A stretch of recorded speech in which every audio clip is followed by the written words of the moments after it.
તો મિત્રો આપણે બનાસકાંઠામાં વરસાદની આગાહી પ્રમાણે જો વરસાદી વાદળા પણ આવી જાય ને રાતે જોરદાર વાવાઝોડું આવ્યું હતું 4 થી 5 ગાળામાં અને જુઓ હાલ વરસાદના વાદળા ફૂલ ભરાઈને જ ઉપર આવી જાય અને જોઈ લો આપણે ખેતર બેતર પલાળ્યો છે વરસાદ પણ ખૂબ જ આવ્યો અને આગળ તમને બતાવું કે અમારે જે ઘઉં હતા એ ઘઉં પણ પલાળી દીધા છે તો બ્લોગ જોઈ લો આપણે આટલો આ ખેડૂતો માટે ખૂબ જ દુઃખના સમાચારના આગાહી કહેવાય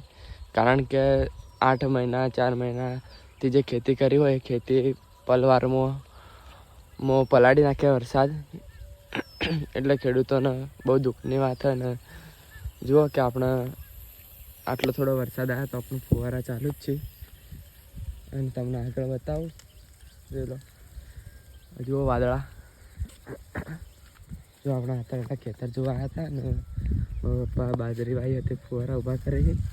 અને પેલા હોમાં છે ઘઉં પલાળી નાખ્યા છે જોઈ લો આ ઘઉં અમારે પલાળી નાખ્યા રાતે વાવાઝોડાએ કણાકાર ઉડાડીને નાખ્યા અને આમાં બાજરી વાવી એટલે ફુવારા ચાલુ જો ફૂલ ચારે બાજુ વરસાદનું વાતાવરણ જ છે